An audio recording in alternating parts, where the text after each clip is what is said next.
बिस्मिल्लाहिर्रहमानिर्रहीम। अस्सलाम वालेकुम डियर स्टूडेंट, मैं हूं मोहम्मद मोहसिन और आज हम लोग फर्स्ट ईयर केमिस्ट्री का चैप्टर नंबर 3 और उसका लेक्चर नंबर 16 स्टार्ट करेंगे। तो डियर स्टूडेंट, सबसे पहले हम लोग एग्जाम्पल नंबर 6 सॉल्व करेंगे, जो कि Dalton law of partial pressure से रिलेटेड एक एग्जाम्पल है। इसकी स्टेटमेंट है, there is a mixture of hydrogen, helium and methane occupying a vessel of volume 13 decimetre cube at 37 degree centigrade and pressure of 1 atmosphere. Mean के 3 gases हैं, 3 gases का mixture है और एक कंटेनर के अंदर ये तीनों गैसेज बंद हैं और उसका वॉल्यूम है 13 डेसीमीटर क्यूब, टेम्परेचर है 37 डिग्री सेंटीग्रेड, इसको केल्विन में कन्वर्ट करना तो 37 + 2 73 310 केल्विन, और प्रेशर ऑफ मिक्सचर मीन के मिक्सचर ऑफ गैसेज का टोटल प्रेशर कितना है 1 atm। तो डियर स्टूडेंट, साथ में हाइड्रोजन और हीलियम का वेट भी दिया हुआ है। The message of H2, mass of H2 वो कितना है 0.8 ग्राम। मैस ऑफ हीलियम वो कितना है 0.12 gram. Respectively calculate the partial pressure in torr of each gas in the mixture. तो आप लोगों ने पार्शियल प्रेशर मालूम करना है, pressure of H2, pressure of helium और प्रेशर ऑफ CH4। ये पार्शियल प्रेशर है, हर गैस का इंडिविजुअल प्रेशर है। तो डियर स्टूडेंट, सबसे पहले आप लोग टोटल नंबर ऑफ मोल्स मालूम करेंगे। टोटल नंबर ऑफ मोल्स मालूम करेंगे कौन सी इक्वेशन से, PV = nRT। Ideal gas equation से n नंबर ऑफ मोल्स, तो PV ये RT उस साइड पे जाके क्या होगा, डिवाइड होगा। प्रेशर की वैल्यू आप लोगों के पास है 1 atm, वॉल्यूम की वैल्यू है 13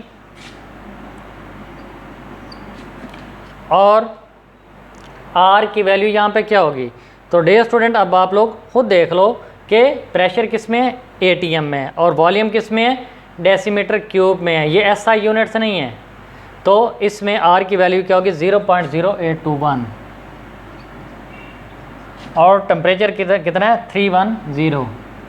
तो ये n की वैल्यू आ जाएगी 0.51 मोल्स। ये क्या है, टोटल नंबर ऑफ मोल्स, आप लोग लिख लें NT। अब डियर स्टूडेंट, आप लोगों ने हर गैस का इंडिविजुअल नंबर ऑफ मोल्स मालूम करने हैं। आप लोगों के पास उनके मैसेज हैं। तो सबसे पहले number of moles of H2, तो mass of H2 divided by इसका मोलर मैस। तो मैस कितना है 0.8, मोलर मैस कितना होगा, एक हाइड्रोजन का 1 ग्राम होता है तो 2 हाइड्रोजन का 2 ग्राम होगा। तो 0.8 डिवाइडेड बाय 2.016 भी लिख सकते हैं, लेकिन बुक वाले ने सिर्फ 2 लिखा हुआ है, तो आप लोग बुक को फॉलो कीजिएगा। 0.40 मोल्स किसके आ जाएंगे, हाइड्रोजन के। इसी तरह number of moles of helium, ये कितने होंगे 0.12 इसका मैस है और इसका मोलर मैस कितना होता है 4, तो ये आंसर आ जाएगा 0.03 मोल्स। अब आप लोगों ने नंबर ऑफ मोल्स किसके निकालने हैं, CH4 के। तो आप लोग टोटल नंबर ऑफ मोल्स में से इन दोनों के नंबर ऑफ मोल्स माइनस कर दो, तो CH4 के नंबर ऑफ मोल्स आ जाएंगे। टोटल नंबर ऑफ मोल्स आप लोगों के पास कितने हैं, ये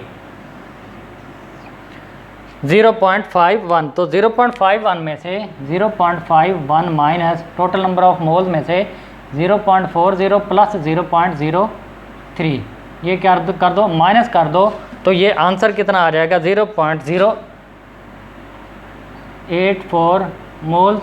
ये किसके आ जाएंगे, ये CH4 मीथेन गैस के आ जाएंगे। अब नंबर ऑफ मोल्स भी आ गए आप लोगों के पास। अब आप लोगों ने क्या निकालना है, पार्शियल प्रेशर। तो पार्शियल प्रेशर हर इंडिविजुअल गैस का निकालना। तो पार्शियल प्रेशर के लिए 2 चीज़ों का होना बहुत ज़रूरी है, एक मोल फ्रैक्शन, हर गैस की मोल फ्रैक्शन, और साथ में टोटल प्रेशर। तो टोटल प्रेशर आप लोगों के पास है, मोल फ्रैक्शन आप लोगों ने निकालनी है। तो मोल फ्रैक्शन किस तरह निकालेंगे आप लोग?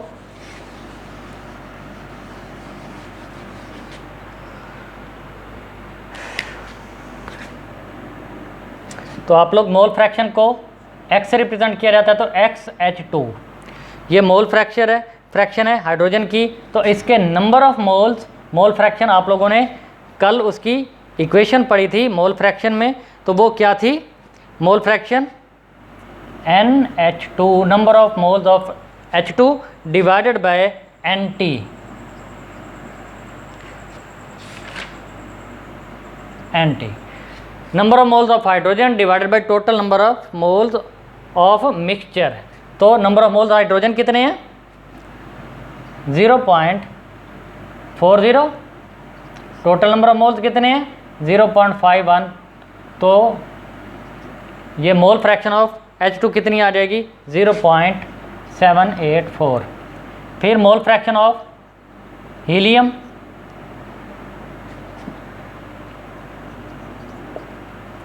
NHE number of moles of helium, total number of moles 0.03 divided by 0.51। Answer कितना आ जाएगा? 0.058।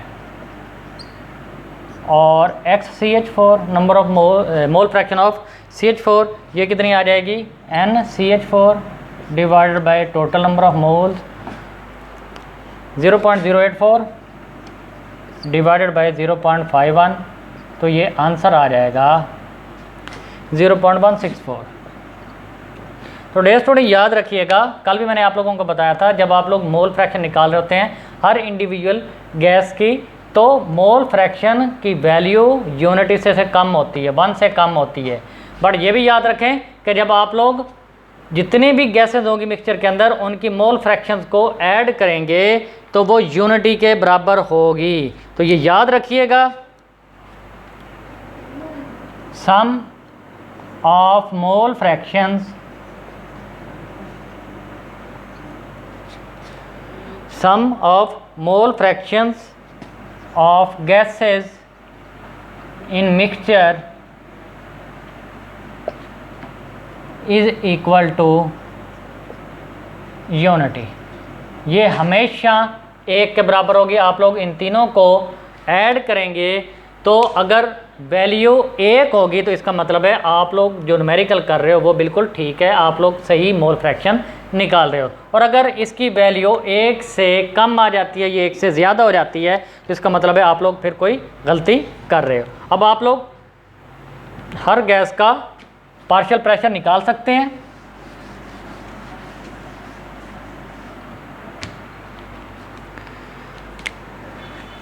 तो partial pressure PH2, partial pressure of hydrogen, ये क्या होगा? Mole fraction of H2 and PT, total pressure. तो मोल फ्रैक्शन कितनी है हाइड्रोजन की? वो है 0.784। और पार्शियल प्रेशर कितना था? सॉरी, टोटल प्रेशर कितना था? 1। तो ये आ जाएगा 0.784। डियर स्टूडेंट, बुक में थोड़ी सी मिस्टेक भी शायद है, यहाँ पे 0.776 लिखा हुआ है, तो ये आप लोग देख लीजिएगा। ये आंसर आएगा ATM के अंदर। अब आप लोगों ने इसको टॉर में कन्वर्ट करना है, तो 0.784 इंटू 760, क्योंकि एक ATM 760 टॉर के बराबर होता है, तो 760 से मल्टीप्लाई करेंगे इसको, तो आंसर कितना आएगा? 589.76 टॉर। इसी तरीके से pressure of helium XHEPT, XHE उसकी वैल्यू कितनी है? 0.058 मल्टीप्लाई बाय टोटल प्रेशर कितना था? 1। तो ये 0.058 ATM आ जाएगा। और इसको टॉर में कन्वर्ट करो, 0.058 मल्टीप्लाई बाय 760, तो ये आंसर कितना आ जाएगा? 44.08 टॉर। इसी तरीके से पार्शियल प्रेशर ऑफ CH4, ये mole fraction of CH4 multiply by total pressure, ये तो ये मोल फ्रैक्शन ऑफ CH4 कितनी है? 0.164 मल्टीप्लाई बाय 1 तो 0.164 ATM आ जाएगा, और इसको 0.164 मल्टीप्लाई बाय 760, इसको 760 से मल्टीप्लाई करेंगे तो 124.64 आएगा, 124.64 तो ये डियर स्टूडेंट इस तरीके से ये एग्जाम्पल नंबर 6 की होगी, सॉल्व होगी। अब आते हैं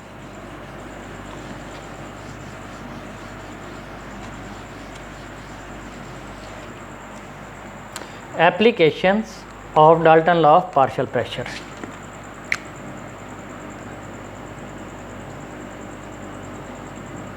applications of Dalton law of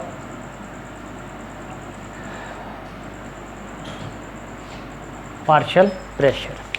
तो डियर स्टूडेंट सबसे पहले वाली जो एग्जांपल है, जो एप्लीकेशन है, वो गैसेस के बारे में है कि जब गैसेस को पानी में से सेपरेट आउट किया जाता है लेबॉर्ट्री के अंदर, तो गैस सेपरेट तो हो जाती है लेकिन पानी के कुछ ड्रॉप्स साथ लेके आती है। मींस कि वो गैस मॉइस्चर की सूरत में होती है, गैस के अंदर मॉइस्चर होता है, पानी क्या होंगे, वो ड्रॉप्स होंगे उसके अंदर। तो हम लोग फिर उसको ड्राई गैस नहीं बोलेंगे बल्कि क्या बोलेंगे, वो वाली गैस जिसके अंदर क्या होगा, मॉइस्चर होगा। तो इसका मतलब है कि हम जब भी उस गैस का प्रेशर कैलकुलेट करेंगे जो कि मॉइस्चर रखती होगी, तो वो उसका पार्शियल प्रेशर नहीं होगा बल्कि उस गैस का भी प्रेशर होगा और साथ में उस वाटर मॉलिक्यूल का भी प्रेशर होगा जो उसके साथ ऐड या अटैच है। तो some gases are collected over water in the laboratory, the gas during some gases collected over water, water के ऊपर क्या की जाती हैं, कलेक्ट की जाती हैं। तो ड्यूरिंग कलेक्शन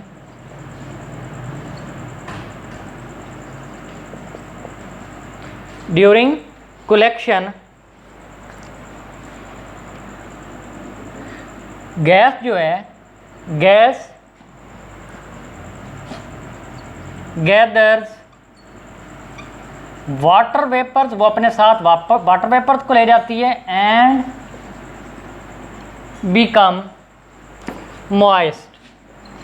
तो उसके अंदर मॉइस्चर आ जाता है, इसलिए इसको हम लोग क्या बोलते हैं कि ये मॉइस्ट गैस है, इसके अंदर मॉइस्चर है। तो इस सूरत में हम लोग क्या करेंगे, इस सूरत में हम लोग क्या देखेंगे कि जो हम लोग प्रेशर देख रहे होते हैं उस गैस का, जिस गैस के अंदर मॉइस्चर भी है, तो वो इंडिविजुअली सिर्फ गैस का प्रेशर नहीं होगा बल्कि क्या होगा, गैस का भी प्रेशर होगा और साथ में वाटर का भी प्रेशर होगा। तो हम लोग इसको लिख सकते हैं, pressure of moist gas is equal to pressure of dry gas plus pressure of water.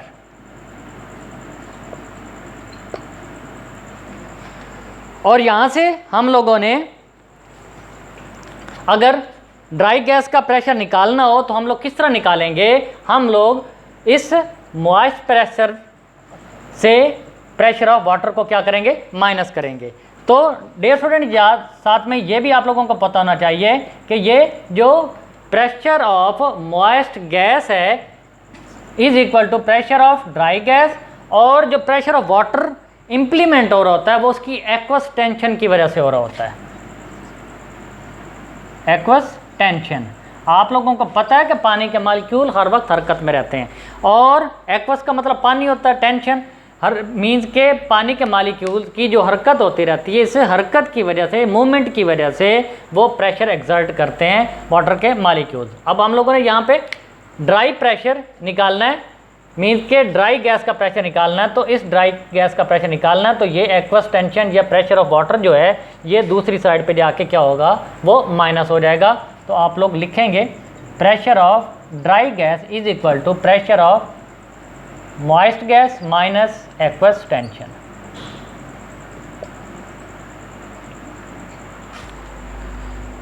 तो डियर स्टूडेंट उसके बाद दूसरी एप्लीकेशन डाल्टन लॉ की दूसरी एप्लीकेशन जो है कि हम लोग जब पार्शियल प्रेशर को स्टडी करते हैं तो हम लोग देखते हैं कि ये पार्शियल प्रेशर इम्प्लीमेंट हो रहा होता है किसके अंदर, रेस्पिरेशन के प्रोसेस के अंदर भी। तो डाल्टन ने अपनी एप्लीकेशन जो है, जो उसने लॉ पेश किया था, उसने रेस्पिरेशन के अंदर भी ये देखा कि मेरा लॉ क्या है, वो इम्प्लीमेंट हो रहा है, जिसको हम लोग लॉ ऑफ पार्शियल प्रेशर बोलते हैं। तो ड्यूरिंग रेस्पिरेशन हम लोग क्या देखते हैं कि ऑक्सीजन हम लोग एब्जॉर्ब कर रहे होते हैं और कार्बन डाइऑक्साइड इवॉल्व कर रहे होते हैं। तो ऑक्सीजन का जो पार्शियल प्रेशर एनवायरनमेंट के अंदर होता है, उससे बिल्कुल डिफरेंट ऑक्सीजन का पार्शियल प्रेशर लंग्स के अंदर होता है, क्योंकि ड्यूरिंग रेस्पिरेशन ऑक्सीजन लंग्स के अंदर जाती है और कार्बन डाइऑक्साइड लंग्स से बाहर निकलती है, वो एनवायरनमेंट के अंदर चली जाती है। तो लंग्स के अंदर partial pressure of oxygen in lungs के अंदर ऑक्सीजन का पार्शियल प्रेशर 159 टोर होता है, सॉरी 116 टोर होता है।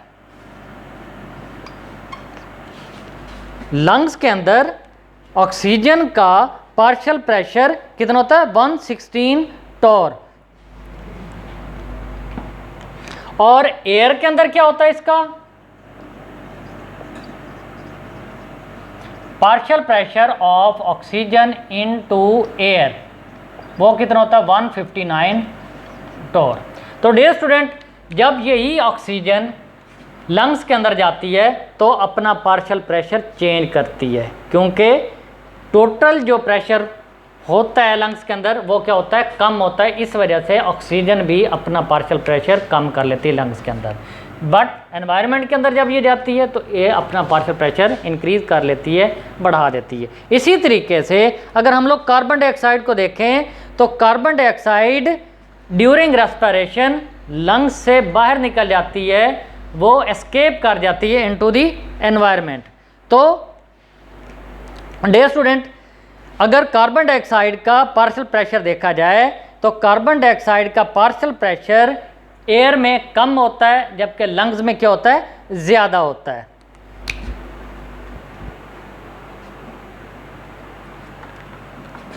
तो partial pressure of carbon dioxide into the lungs is more than into the air. उसके बाद dear student,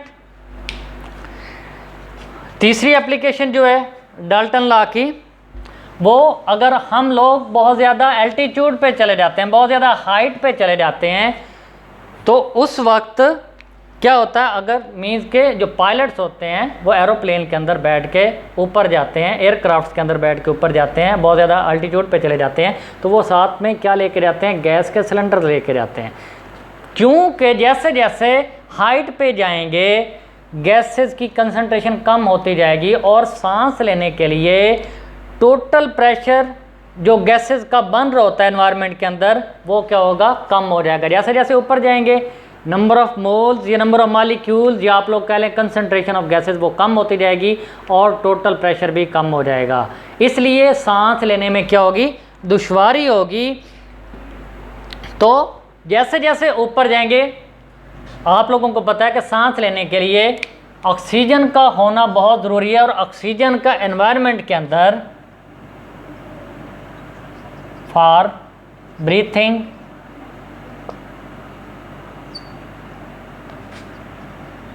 partial pressure of oxygen must 159 टोर। जिस एनवायरनमेंट में हम लोग सांस लेते हैं उस एनवायरनमेंट में ऑक्सीजन का पार्शियल प्रेशर 159 लाजमी होना चाहिए। लेकिन जैसे जैसे हम लोग ऊपर जाते हैं ऑक्सीजन की कंसंट्रेशन कम होती जाती है, इसलिए इसका पार्शियल प्रेशर भी क्या होता जाता है, कम होता जाता है। इसलिए जैसे पायलट्स ऊपर जाते हैं, हाइट पे जाते हैं, एल्टीट्यूड पे जाते हैं, वो अपने साथ ऑक्सीजन का सिलेंडर लेके जाते हैं, ताकि जैसे ऊपर जाएं ऑक्सीजन की कंसंट्रेशन को वो फुलफिल कर सकें, पूरा कर सकें। इसी तरीके से डियर स्टूडेंट, जब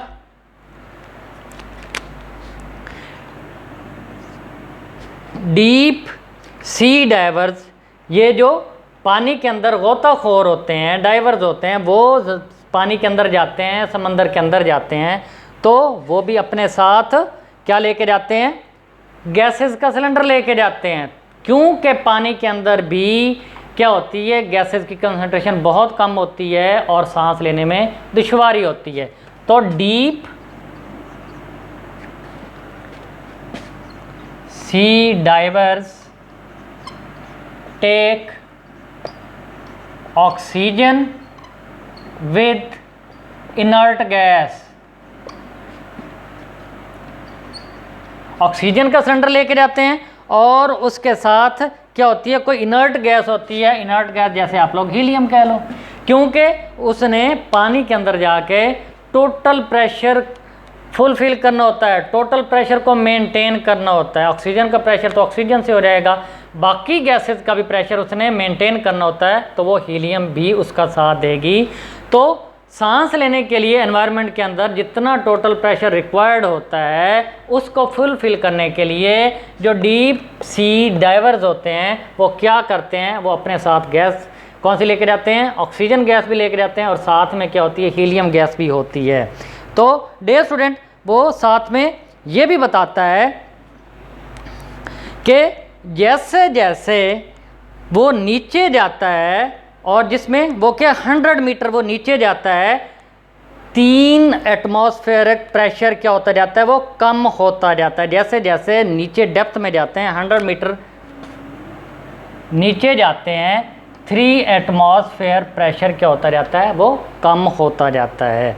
तो इसको फुलफिल करने के लिए क्या किया जाता है, ये जो गोताखोर होते हैं ये साथ अपने क्या लेके जाते हैं, ऑक्सीजन का सिलेंडर लेके जाते हैं, इनर्ट गैस भी साथ होती है ताकि मेंटेन कर सकें टोटल प्रेशर को। तो डियर स्टूडेंट, साथ में ये भी बता दें कि जैसे जैसे डेप्थ में जाते हैं, समंदर के अंदर जाते हैं, नाइट्रोजन की कंसंट्रेशन क्या है, वो इंक्रीज़ करती जाती है, कंसंट्रेशन ऑफ नाइट्रोजन इंक्रीज़ करती जाती है।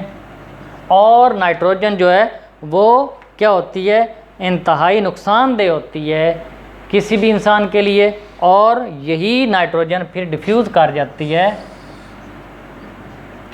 Into blood. तो डियर स्टूडेंट, ये था applications of Dalton law of partial pressure. बहुत इंपॉर्टेंट टॉपिक है, अक्सर ये लॉन्ग क्वेश्चन में आता है, और अगर शॉर्ट क्वेश्चन में आए तो फिर कोई इसकी एक एप्लीकेशन होगी। इंशाल्लाह ताला नेक्स्ट लेक्चर में हम लोग कुछ शॉर्ट क्वेश्चन देखेंगे जो कि रिलेटेड होंगे Dalton law of partial pressure से, और उसके बाद डिफ्यूजन एंड एफ्यूजन स्टार्ट करेंगे। तब तक अल्लाह हाफिज़।